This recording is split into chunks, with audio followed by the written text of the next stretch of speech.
So I wanted to talk today a little bit about Satsvarupa Das Goswami, who was one of the main writers for the ISKCON governing body commission leaders after 1978.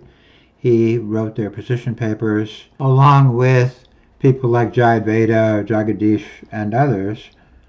But according to Hansaduda, Satsvarupa was already designing the whole Living Guru program. There was going to be 11 Living Gurus.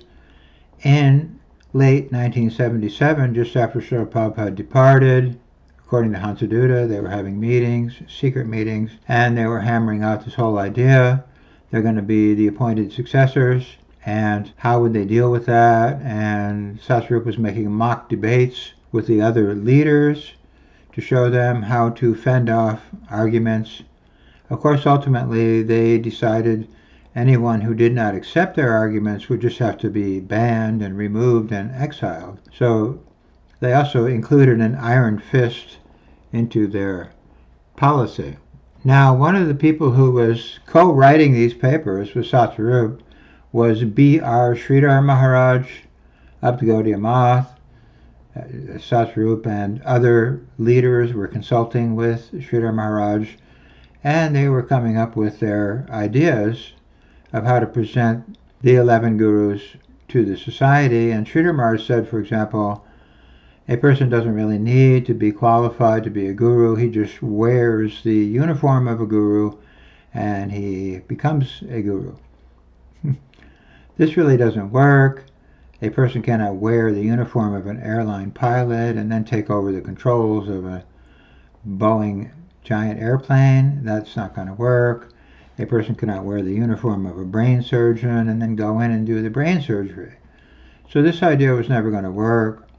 It was just really a scam. And Sridhar Maharaj said other things, for example, that acharyas sometimes go mad after money, women, and followers. And that is something that they included in their documents. They were citing Sridhar Maharaj. Yeah, we're going to wear the uniform. Yeah, in case we fall down. That's expected because acharyas commonly fall down because they go mad after money, women, and followers. So if they go mad, don't worry about it. This is common in God's successors. The successors to God as people who are, let's say, conditioned souls and prone to deviate or even prone to madness and falling down into illicit sex with men, women, and children, and so many other deviations. So they were trying to paint the successor to God as a deviant or a potential deviant. And in 1980, Satsvarupa and Jagadish and Jayadvaita wrote a paper called The Mahajans Have Difficulties, where they said it is common for even the great Mahajans, who are the greatest devotees of Krishna, it's common that they fall down and have illusions and problems. So this was really an attack on the Mahajans and an attack on the position of pure devotees generally. So this is the direction everything was going. The acharyas can deviate. Acharyas like Jayatirtha fall down with sex and drugs. Not a problem. It's common that acharyas have these problems. So this has been the direction everything has gone ever since. Yeah, acharyas are falling down. We know that, but that is common with acharyas.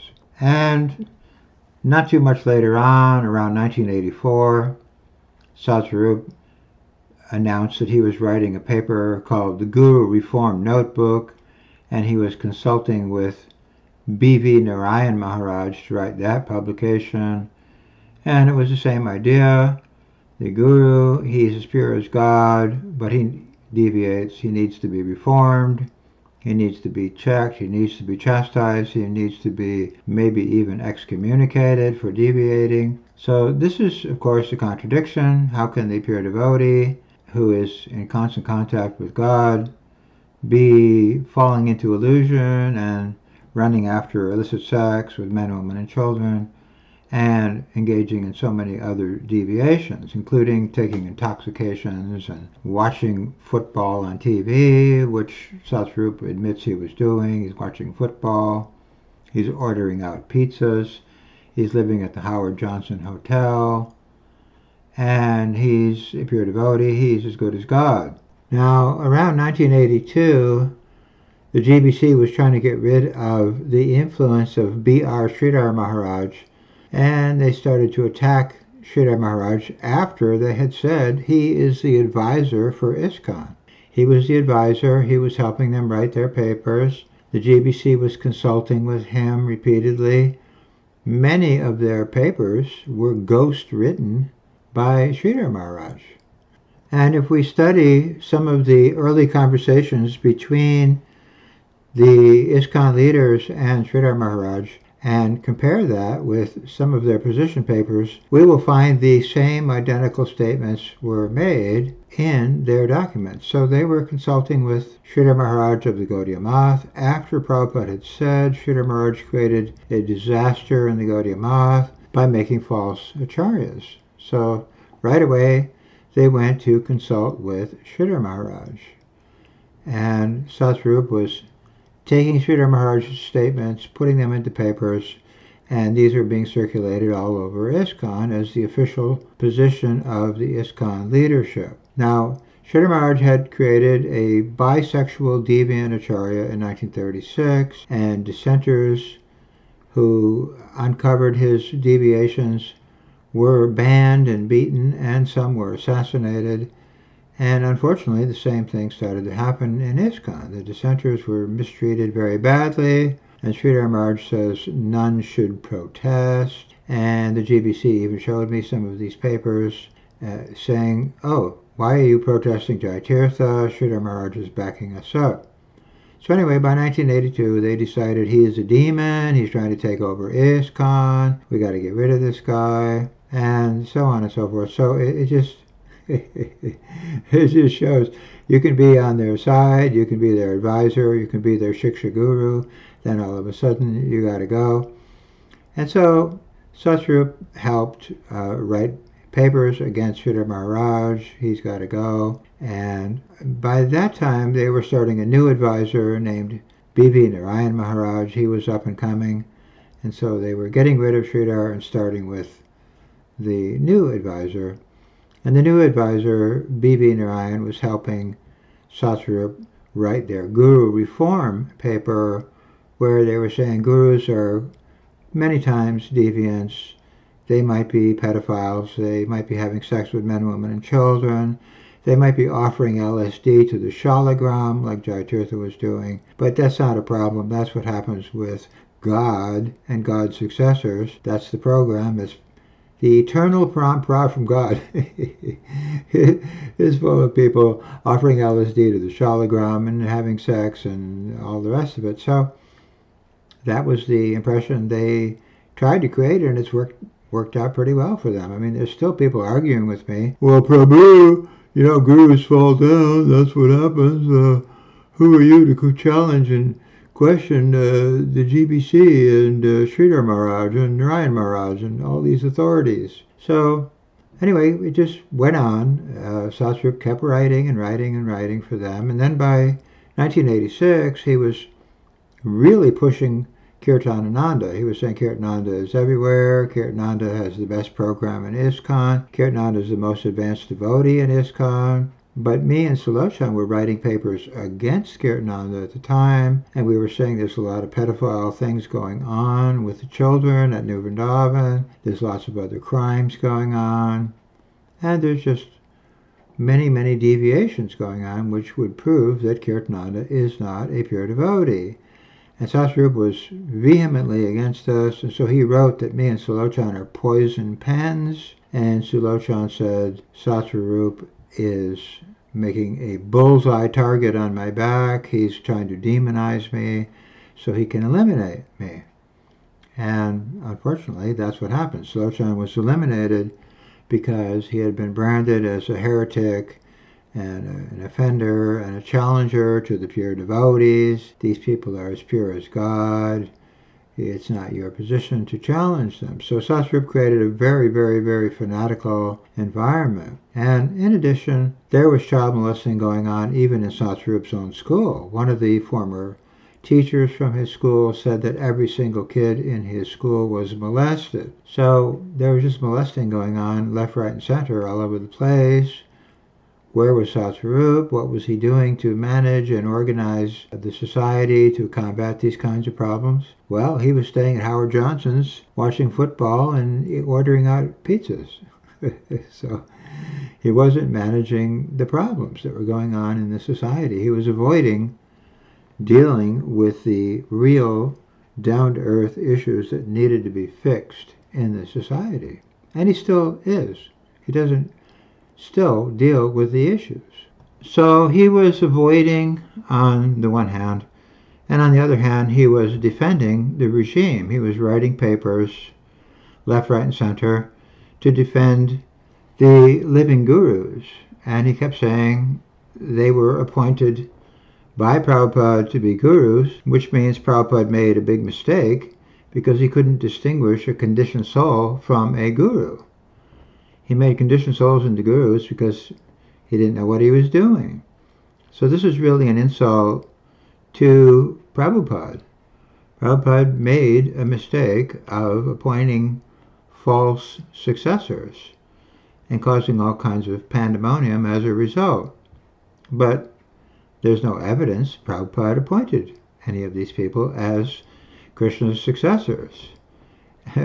So this is another reason that they were hiding the letters. Sulochana was publishing the letters. Satsvarupa was against publishing the letters because in the letters Prabhupada many times complains about the ISKCON leaders and how much trouble they are causing him, and they are simply after pounds, shillings, and pence. There's a conspiracy against me. They are the sinister movement within my movement. So many things that Prabhupada was writing in the letters. So Satsvarupa was trying to suppress the letters and keep the evidence of what Prabhupada was really saying hidden from the mass of devotees. So the letters were hidden, the 1977 conversations were hidden, the testimony of eyewitnesses like Yasodanandan and Pradyumna and others was hidden and suppressed.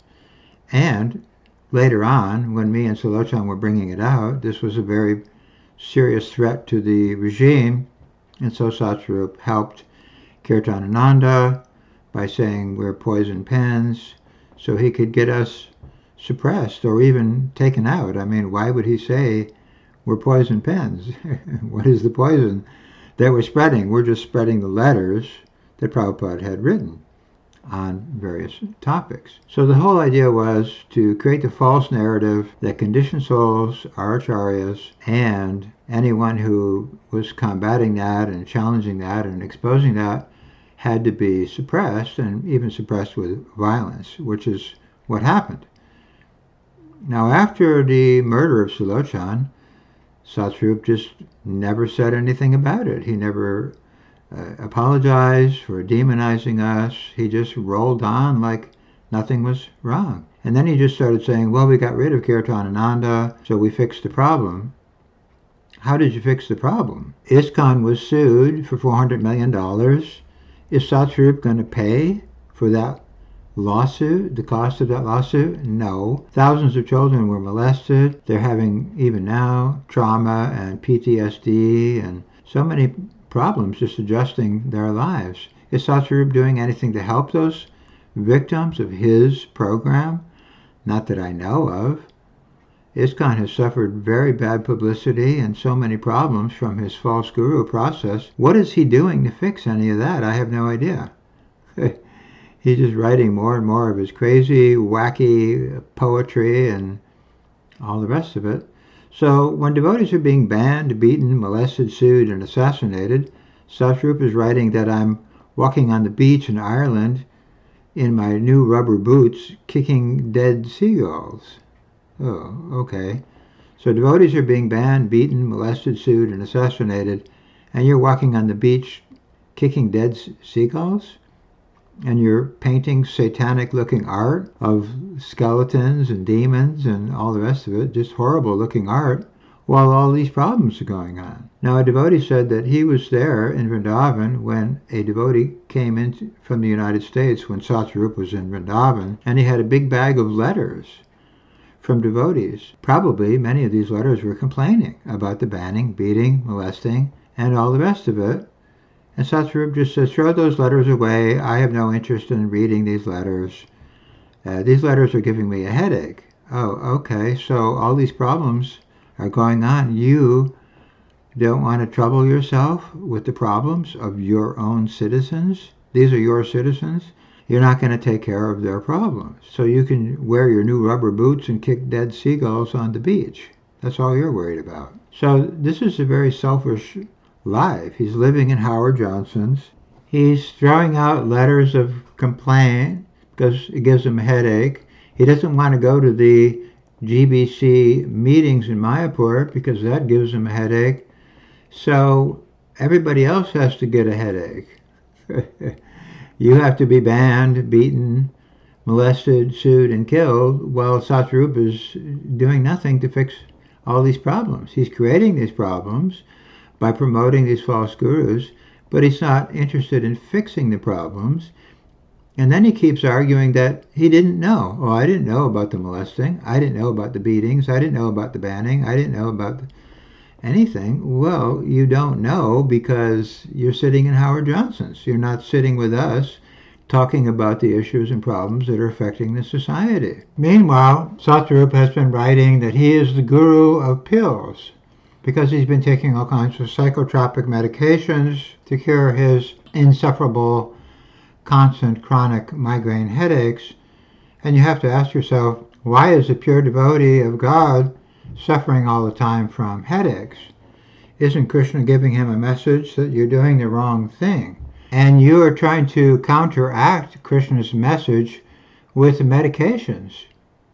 And if we look at many other cult leaders like Jim Jones and David Koresh and all these kinds of people, they take a lot of medications. And they're even more disconnected from reality as a result. Hansa Duda was taking all kinds of psychotropic medications like Percodan, and he was drinking vodka, and he was drinking peppermint schnapps and everything else because he had the same headaches. And he said the only way for Satsvarupa to cure his headaches is to give up being a bogus guru. But there is another problem. These guys are taking a lot of karma, and the karma can't be removed readily. It sticks with you on the subtle platform. So a follower of Satsvarupa told me he went with Satsvarupa to visit a psychic, a famous Seattle psychic, a woman, apparently. I don't remember the name of this woman.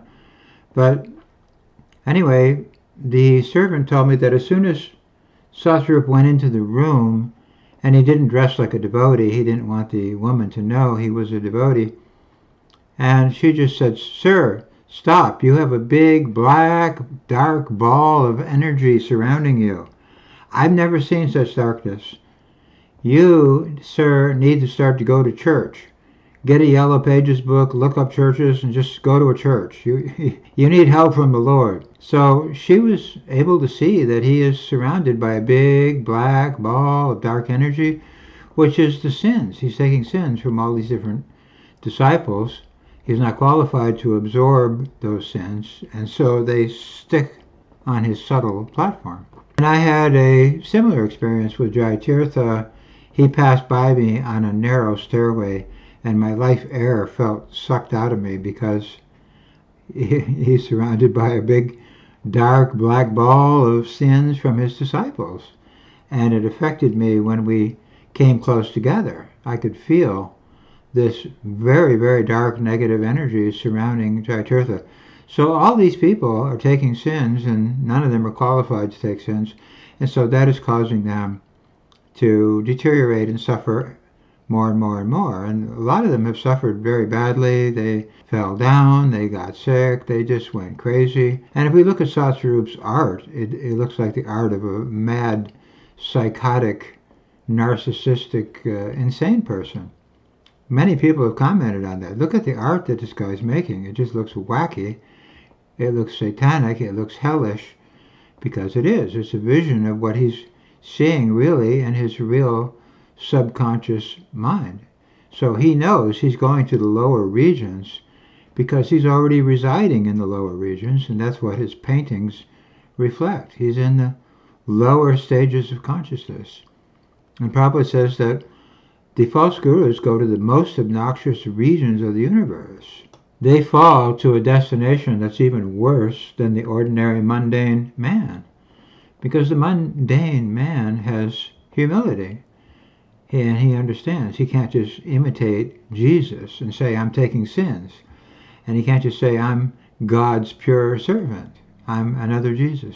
Because he knows that's very sinful, and there's very severe reactions for that. But people like Satsvarupa, they just dive right in. Yeah, we're another Jesus. We're going to be taking sins.